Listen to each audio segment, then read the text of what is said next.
easily. My anxiety creeps inside of me, makes it hard to breathe. What's come over me feels like I'm somebody else. So just don't get overwhelmed, and you'll make it out, then you'll be just fine. I promise you don't have to worry about a thing. Don't let it break you down, you got me by your side. Pagpapatuloy, habang pinagpatuloy nila ang kanilang pagpupulong ng tanong si Rene sa ating bida na, ano raw ang gagawin nila sa mga natitirang kita nila, samantala si Patrick ay masayang pinagmamasdan ang espada na tanggap niya sa ating bida. Sumagot naman ang bida sa sinabi ni Rene na gawin lang raw nila ang karaniwang nilang ginagawa, habang nang papali ang bida ng papel sinabi niya na gamitin daw nila ang anumang makakaya nila at gumamit ng anumang bagay na hindi kapaki-pakinabang bilang pain sa mga susunod na maghihimasok na bastardo. Masaya naman si Rene nagsalita na naintindihan niya raw ang ibig sabihin ng kanyang Panginoong Swallow, siya na raw ang bahala sa pamamahagi nito. Bilang tugon ng bida syempre naman raw, nagsalita naman si Patrick na gagawa ka rin ng half-baked na trabaho sa pagkakataong ito. Nabaling naman ang tingin ni Rene sa isang bagay at nang salita siya na ang problema raw ay walang halimaw sa partikular na nangangailangan ng mga magic item na ito. Habang nakikita natin ang mga sandata na may mana stone, nagtanong si Rene na kailangan ba raw nilang kunin ang mga mana stone na ito at ibenta ang mga ito, yun raw ay dapat kumita ng kaunting pera sa kanila. Napatingin naman ang bida at nang tanong siya na ganoon ba raw, well kanina pa. Pagkatapos ng tanong ang ating bida sa dalawa na dapat ba raw siya na pumunta sa nayo ng mga tao, sa narinig na patingin naman ang dalawa sa ating bida. Pagkatapos na pasiga ang dalawa sa ating bida at sinabi ng dalawa na ano raw ang sinabi ng bida, nagulat naman ang bida sa reaksyon ng dalawa na ito at nang tanong ang bida na ano raw ang ikinagugulat ng dalawa na ito sa sinabi niya. Pagkatapos ng tanong si Patrick sa ating bida na, hindi ba raw mas mabuti kung si Rene ang pumunta sa nayo ng mga tao sa halip na ikaw, hindi naman mapinta ang mukha ni Rene sa sinabi ni Patrick sa ating bida. Sa kabilang banda inis ng tanong ang bida kay Patrick na ano ba raw ang problema, sumagot naman agad si Patrick sa tanong ng bida, sinabi niya na ang bida raw ay medyo clumsy sa pagbabago bilang isang tao, hindi ba raw tanong ni Patrick sa ating bida. Tinitigan naman ito ng bida ng matalim si Patrick sa sinabi nito sa kanya, napansin naman ito ni Patrick, napapatanong na lang ito na ano, sa ating bida, na makikita si Rene na paalis na para magtungo sa nayo ng mga tao para tuod magbenta ng mga mana stone. Hindi kalaunan pumayag na din ang bida sa mga sinabi ni Patrick sa kanya at nang salita ang bida na, siguraduhin raw magdala ng maraming masasarap ng bagay sa pagbalik nito. Lumipas ang ilang sandali na makikita ang isang tao naglalakad. Habang nanglalakad ito sa gitna ng kagubatan, habang pinagmamasdan nito ang panahon ng salita ito na, medyo daw maganda ang panahon ngayong araw na ito. Pagkatapos napalingon ito sa likuran niya, na ito pala ay si Rene at nang salita ito na sinabi, na aalis na raw siya Panginoong Swallow, para sa pagpapalam nito sa ating bida. Pagkalipas ang ilang oras nakarating na si Rene sa nayo ng mga tao. Sa loob ng palitan ng mana stone na makikita ang isang kalbong lalaki habang sinusuri nito ang dalang mana stone ni Rene. Pagkatapos niya sa pagsuri ng isang piraso ng mana stone, ang kalbong lalaki ay nang paumanhin ito kay Rene dahilan na hindi niya raw ito maaring bilhin ang mga mana stone na ito mula kay Rene. Nakatayo lang si Rene habang pinapakinggan ang kalbong lalaking ito sa sinabi nito sa kanya. Naging seryoso si Rene sa mga sinabi ng kalbong lalaking ito at nang tanong siya kung bakit naman hindi maaring bilhin ang mga mana stone ito mula sa akin.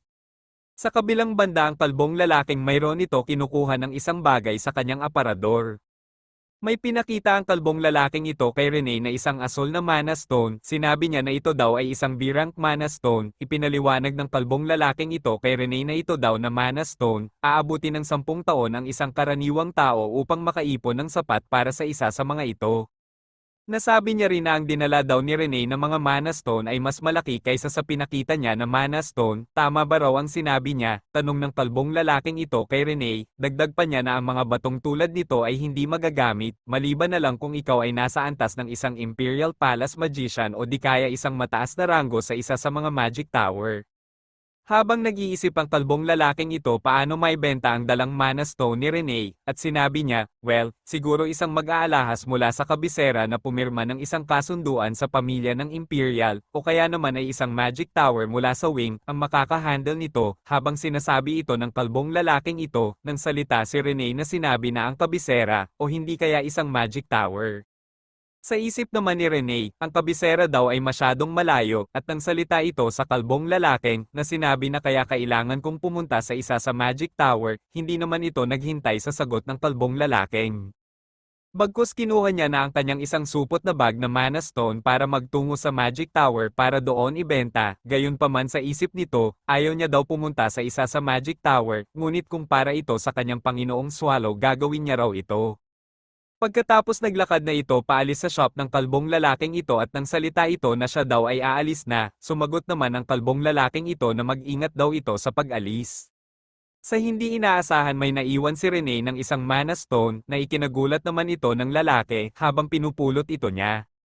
Gayunpaman, sinauli niya pera nito at nang salita ito na sinabi, "Hoy, bata nakaiwan ka ng isang Mana Stone," hindi naman ito pinansin ni Renee nang patuloy pera nito sa paglalakad. Gayunpaman lumingon pera nito at nang salita ito sa kalbong lalaking, iyan daw ay isang pabuya, at nang pasalamat ito sa pagbibigay ng impormasyon sa kanya sa isang tao, katulad ng kalbong lalaki. Nakaalis na si Renee sa shop ng kalbong lalaking, naiwan naman ito na nagtataka sa sinabi ni Renee, at nagsalita na kakaibang bata daw si Renee, na sabi niya rin na hindi ba raw alam ng batang iyon siya ay isang tao. Nakalipas na ang ilang oras nakarating na si Renee sa Magic Tower Wing na makikita siya ay pinagmamasdan ito niya sa labas.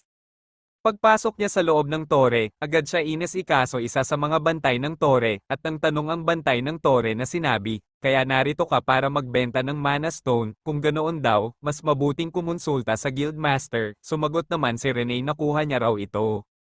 Habang naglalakad sila sa hagdan para magtungo sa Guildmaster, nang salita ang bantay ng tore na sinabi, gagabayan niya daw si Renee sa opisina ng Guildmaster pakiusap sundan niyo po ako, sa isip ni Renee, kaya ito daw ay nakabalangkas upang ang pinuno ng tore ay naninirahan sa itaas, nasabi niya rin na ang mga tao, at ang mga Magic Tower daw ay magkatulad din daw ng mga dungeon, nang salita naman ang bantay ng tore na sinabi, ito po ang daan patungo sa opisina ng Guildmaster. Sa pagpasok niya sa opisina ng Guildmaster agad naman ito bumati ng may ngiti sa Al-Abi habang ang mga tauhan niya ay nasa likudan niya at nang salita ito na nang papasalamat daw siya sa pagpunta dito, pagkatapos ng pakilala ito kay Renee siya daw ang pinuno ng Magic Tower Wing na ito ang pangalan niya daw ay si Gromit Omer. Matapos magpakilala ito, naging seryoso ito na nang tanong kay Renee habang nang papalabas ito ng lila na aura at nang salita ito na ikaw ano ang pangalan mo, napansin naman ito ni Renee. Nasabi ni Renee ang taong ito daw ay may ilang medyo kahangahangang mana, bahagyang itinaas nito ang kanyang hood, at sumagot ito sa tanong ng Guildmaster, nang pakilala ito na siya si Ren. Matapos nila nagpakilala sa isa't isa na makikita na sila ay nakaupo, nauna na ng salita ang Guildmaster sinabi nito kay Renee, hindi niya daw papansinin si Renee ang pagiging isang bata nito, gayunpaman sinabi ng gwardya sa akin nang dala ka daw ng isang bungkus ng mga Mana Stone, dagdag pa nito malamang daw na pamilyar si Renee sa reputasyon ng kanilang Magic Tower Wing, naintindihan ba ito tanong nito kay Renee. Seryoso ito na tumingin kay Renee, at nang salita ito nagtitiwala daw siya na nagdala si Renee ng matataas na ranggo ng mga Mana Stone na aangkop sa kanilang katayuan. Sa kabilang banda hindi na matiis ni Renee ang kahangalan ng Guildmaster, kaya't nilabas nito ang kanyang mataas na kalidad ng mga Mana Stone, at sinabihan ito ni Renee ang Guildmaster na tingnan mo ang iyong sarili. Hindi naman nakapagsalita ang Guildmaster, tila ito ay natulala habang nahuhulog ang mga Mana Stone sa kanyang harapan. Habang kumikinang ang mga Mana Stone sa harapan ng Guildmaster, napapatanong naman ito na may pagtataka na kung ang mga Mana Stone ba raw ay nasa ranggo ng A-rank. Para siguraduhin sinuri nito ang isa sa mga ito, nung napagtanto nito ang mga Mana Stone ay matataas na kalidad na palaki ang mga mata nito, kung saan nasabi nito na ang lahat daw nito ay nasa pinakamataas na kalidad, maihahambing sa pinakamataas na ranggo na A-rank Mana Stones, dagdag pa nito ang mga ito daw ay hindi isang bagay na dapat magkaroon ang isang bata. Pagkatapos na patanong ito sa kanyang pag-iisip kung sino ba raw ang batang ito, dahil doon ang tanong ito na may pagtataka, saan daw nahanap ng batang ito ang mga Mana Stone na ito. Gayunpaman napahinto ito sa pagtatanong nung mapansin nito ang buhok ni Renee, at kung saan nagsalita ito sinabi ngayon daw na iisip niya ang buhok daw na iyon. Ayon sa Guildmaster, may isang daw na pamilya na may silver na buhok sa 8 magagandang mansion sa imperyo, at napapatanong ito na, hindi kaya daw ang anak ng babae ng mansion ay tumakas ito at sekreto na dinala ang mga Mana Stone dito. Pagkatapos na pangiti ito kung saan nasabi nito sa kanyang pag-iisip, wala daw siyang maisip na ibang dahilan para sa isang batang babae na magkaroon ng mga mana stone na tulad nito, sa anumang dahilan, siya ay isang marangal na babae at ang mundo ay isang madilim na lugar. Dahil doon ang iba ang pakikitungo nito kay Rene kung saan ito ay humihingi ng paumanhin sa kanyang kabastusan, dahilan na hindi niya daw akalain na magiging ganoon kataas ang kalidad ng mga mana stone na ito, habang nanglalapag ng tsaa ang tauhan ng Guildmaster, nang tanong ito kay Rene, kung paano daw ang tungkol sa 50 onsa ng ginto para sa bawat isa, dagdag pa nito siya daw ay mag-aalok ng isang espesyal na presyo ng 80 onsa ng mga partikular na mahusay. Naging seryoso naman si Rene sa sinabi ng Guildmaster at napapatanong ito sa presyo na 50 onsa ng ginto bawat isa. Kung saan naalala nito ang sinabi ng kalbong lalaki, aabutin ng 10 taon ang isang karaniwang tao upang makaipon ng sapat para sa isa sa mga ito. Pagkatapos na paisip ito, kung ang isang karaniwang tao ay kumikita ng humigit kumulang 10 onsa ng ginto bawat taon, kung kaya ang 10 taon ay magiging 100 onsa. Kaya't binyantaan ito ni Rene ang Guildmaster, sa pagsasabi na, tao, ito ay magiging kamatayan mo kung ikaw ay magbibiro sa akin. Habang nampapalabas si Rene ng maitim na aura, agad napansin naman ito niya at humingi ito ng paumanhin kay Rene na may pagtataka sa kanyang mukha, at napamura ito sa kanyang pag-iisip, at nasabi nito parang mas marami daw si Rene alam kaysa sa inaakala niya. Wala naman magawa na ang Guildmaster kaya't sinabi nito ang totoo, kung saan sinabi nito na kahit daw nagamitin nila ang lahat ng pera ng kanilang Magic Tower Ring, hindi daw nila kayang bayaran ang lahat na ito, tinitigan lang naman ito ni Rene ng seryoso. At nang salita si Rene sa Guildmaster, sinabihan niya ito na pagkatapos daw ay bumili ng maramihan hanggat makakaya mo, sa narinig nito tumulo ang kanyang pawis at sinang-ayunan niya ito. Lumipas ang ilang sandali may pinakita ang Guildmaster ng isang box ng puno ng ginto, sinabi nito mahigit 2,000 onsa ng ginto ang lahat na ito, sabi niya ito na lang daw ang mayroon sila. At nang tanong ito kay Rene, kung saan sinabi nito na maari ba tayong mag-alok ng mga bagay na may halaga pati na rin ang gintong ito sa kondisyon na matanggap nila ang lahat ng mga mana stones, binaling naman ni Rene ang ulo niya sa mga ginto. Pagkatapos sinuri nito ang isang piraso ng ginto, at nang tanong ito sa Guildmaster sigurado ka ba sa kalidad ng mga item na ito, sa dahilan na ang mga ito ay madali lang ibenta, sumagot naman ang Guildmaster, hindi daw kailangan mag-alala tungkol dyan. At sinabi niya na mayroon daw siya ipapakita kay Rene ng ibang item, mangyari daw sundan daw siya ni Rene, tumayo naman si Rene habang ito ay nakatingin sa Guildmaster.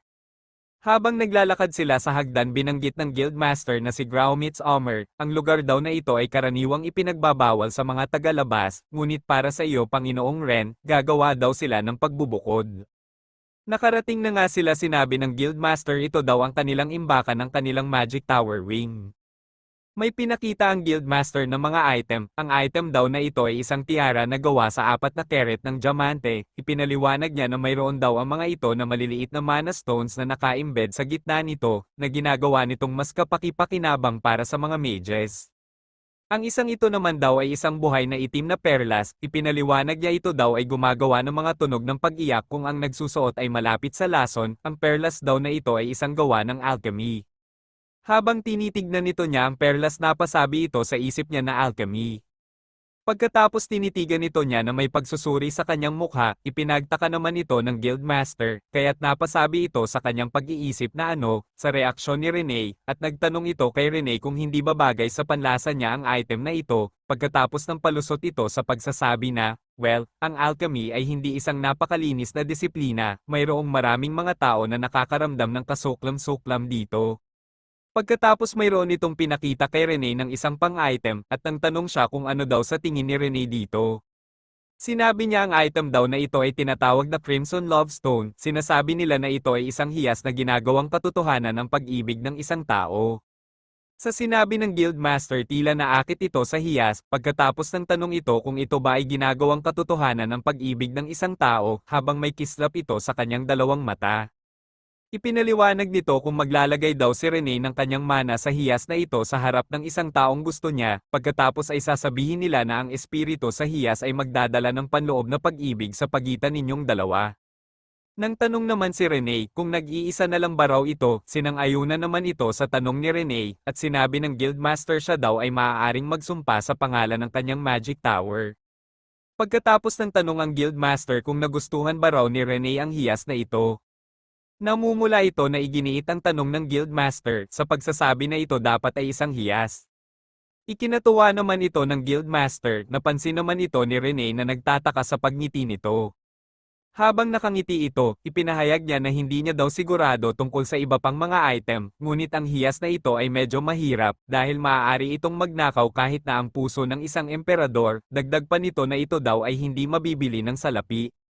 Nagulat naman si Rene sa narinig nito sa Guildmaster. Dahil doon napangit-ngit ito sa galit at nang salita ito na pagkatapos.